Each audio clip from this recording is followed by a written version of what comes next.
근데 왜 될까요, 얘가? 근데 대부분 잘 되시잖아요. 이게 상당히 문제가 될 수도 있다는 거죠. 그럼 얘를 이렇게 바닥에 내려놓잖아요. 압력이 빠져요. 손의 압력이. 우리가 그립에 힘을 빼는 건 아니잖아요. 이런 데 힘을 빼는 거지.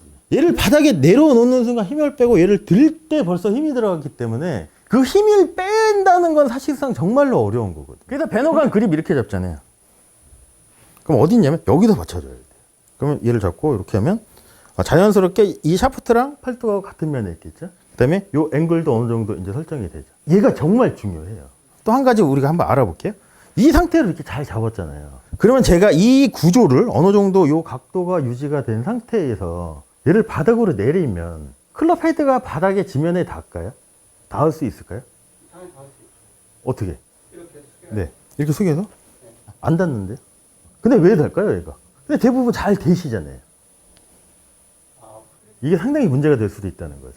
왜냐하면 이 각도가 팔뚝하고 샤프트의 각도가 크잖아요. 그럼 여기서 몸의 움직임이 됐든 오른팔의 움직임에 대해서 턴이 돼요. 턴앤 롤이 되어야 되잖아요. 결국 스윙은. 자, 턴, 롤이 돼요.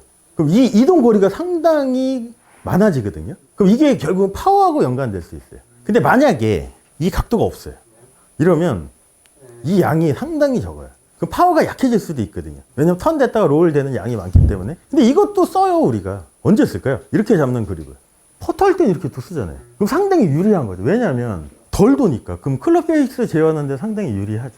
그래서 베노가는 그래서 이 얘기를 뭐라고 하냐면 자기는 자기 나름대로 그립을 잡고 클럽을 얘를 팔을 최대한 내렸을 때 클럽이 항상 지면에 떠 있대요.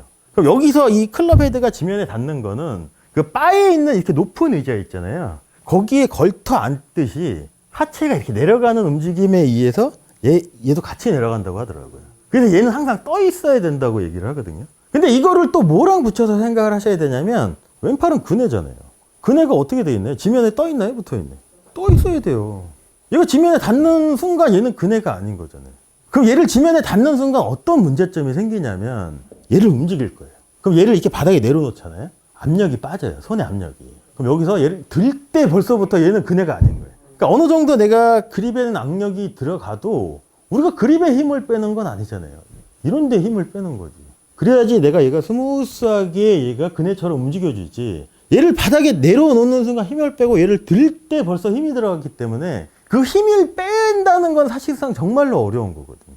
그러니까 되게 사소한 게 스윙을 망칠 수도 있어요. 어떻게 보면은. 그래서 잭 니클러스는 그런 얘기도 했대요.